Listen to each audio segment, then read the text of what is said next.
Depressing music. Now I'm gonna just be straight up. Sad songs have always been my favorite type of song. Don't get me wrong, I would say I'm a fairly happy person for the most part, but there's something so special about an artist being at their most vulnerable. Just hearing one make a song that hits you in a spot that no other song does is such a beautiful feeling.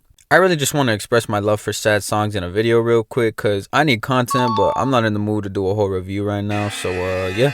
I think the thing I love about sad songs the most is the diversity in sadness. Like there's different types of ways a song can ruin your mood. I know, crazy. I'm gonna be giving y'all examples as to what I'm talking about cause it's much easier to hear for yourself than to take my word for it. For example, we're going to go ahead and take these 5 songs as perfect examples for the 5 most prominent types of sadness in music. Starting with the most known one, Atmosphere. Now these songs were practically created with the intention of making the listener want to kill themselves. Oftentimes the songs are much slower and tend to include a truckload of nostalgia. The perfect example for me would be I'm Dying and No One Seems to Care by Save Roku. Real talk, I want to shout out my boy Save Roku real quick because your song actually inspired the making for this video, so thank you. Definitely check bro out if you haven't already because he's this super underground artist with some bangers in his discography already. But yeah, meat writing aside, the song is melancholic, lonely, and sluggish as it's intending to make the listener sad. No shit. The waves of nostalgia and the pictures being painted by both the lyrics and instrumental brings me back to simpler times.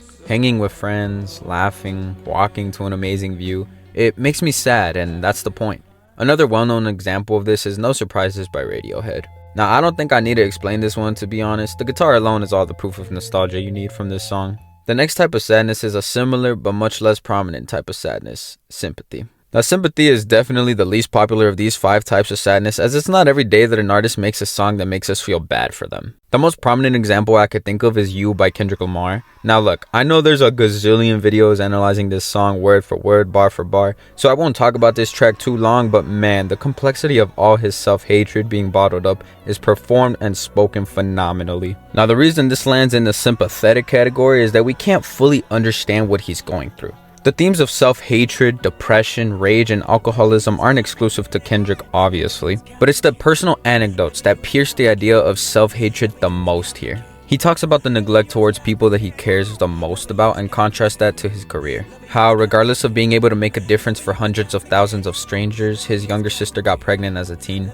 Or that when his friend Chad Keaton was in a drive-by and dying in the hospital, he was on tour. Damn. Collector's edition. Another good example I won't go too much to is Lana Del Rey's Pretty When You Cry. This track does a phenomenal job at showing how degraded and meaningless she feels to her man, even going so far as to say she's pretty when she cries as a coping mechanism, validating all the abuse that she's taking. You sympathize for both these artists, their unique situations, and it makes you sad. Sympathy may be the least popular sadness presented in this video, but it sure is an amazing type. Another not so popular type has to go to contextual sadness. Now it has to be mentioned for the one time because context can really apply to anything. Now for this one, I'm going to be using A Losing Battle Is Raging by The Caretaker. If you've been on the internet for like 5 seconds within the past few years, you've seen this album and you've at least heard It's Just a Burning Memory. Now where context comes into play for A Losing Battle Is Raging is in the context for the album as a whole. For the 2 people in the back who don't know, the album Everywhere at the End of Time is an audio representation of what a person with dementia experiences. Now this project is technically 6 albums in one, as each is supposed to represent a different stage of dementia, with each becoming more and more twisted than the last. Now whereas the first album signifies the initial signs of memory loss, the second album, and I quote, is the self-realization and awareness that something is wrong with a refusal to accept that. More effort is made to remember, so memories can be more long form with a little more deterioration in quality. The overall personal mood is generally lower than the first stage and at a point before confusion starts setting in. This is essentially stating that at this point, memories become more hazy, harder to recall, names begin slipping more frequently, and the brain is working overtime to remember anything it realistically can.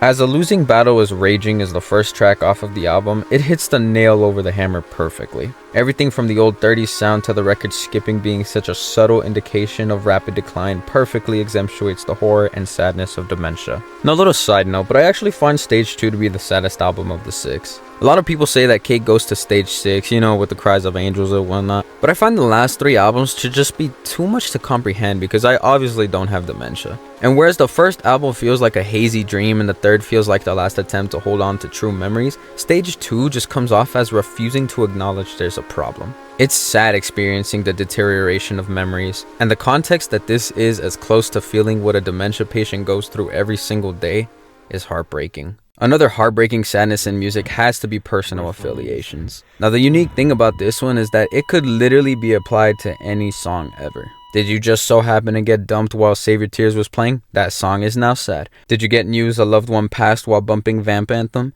That song is now sad. Did you hype up your dick game only the last 2 minutes and she has to reassure you that it's okay, but deep down you know it's not because she's had better while Sure Thing by Miguel was playing? That song now makes you want to kill yourself. Now the song that I personally affiliate the most amount of sadness with is Bluebird by Beach House. The main reason for this is really because it makes me think about my dog. For a bit of context as to why, I one time had a mental breakdown due to a lack of sleep and locking myself out of my house at night. I had recently lost someone I cared about, and at that very moment, I cried. Now, I'm one of those people that always got music playing 24/7, and Bluebird just happened to be playing at the time. And in the middle of a suppressed exhale with me on the floor, hands yanking my hair, I felt my dog rest his head on my leg. I realized that no matter how many people come and go, my boy will always love me unconditionally. And it breaks my heart that I'm going to lose him in my lifetime. Now this might be a dumb thing to some macho men out there who don't get fucking sad for shit, but for the most part, everyone has that one song that hits you in a way no other track does. Bluebird for me is a perfect balance of somber and sweet, and it will undoubtedly always be the track that makes me sad. Now for this last category, we have a type of sound that's seemingly becoming much more prominent in the mainstream media, and that's noise music. This type of music is pretty self-explanatory, it simply sounds like noise, but the amazing thing truly has to be the raw emotions it invokes in people, primarily sadness. Some very popular noise tracks are I Threw a Rock Off an Overpass and Killed a Guy, Good Night Dad, I Love You, and Think of Me Once in a While, Take Care. My favorite of the three being Take Care. The lack of truly cohesive sounds here leaves you completely isolated with your feelings. The accordion and violin combo is an absolute sucker punch to the gut, and if there was an audio representation of what grief sounds like, it's this. This track is menacing like a lot of noise music tends to be, but for me, what this song does is manifest my mistakes, my regrets, into audio form that I then consume. Ambient noise fans get it, but this type of sadness is the hardest to explain, and by far the most depressing type of sadness out there. Regardless of what you might be going through, man, just know that you're loved and deserve to be happy. No matter how bad today may seem, tomorrow is another day, so don't give up hope. Appreciate y'all for watching all the way through if you made it to this point. Go ahead and let me know your guys' favorite sad song in the comments and how it resonates to you. I'd love to see the way music touches other people. Pause, not like that. While you're down there, just go ahead and make sure to leave a like and hit the subscribe button down below. So yeah, this was different types of sad music. Appreciate y'all for listening to me ramble a bit, and I'll see you in the next one. Peace.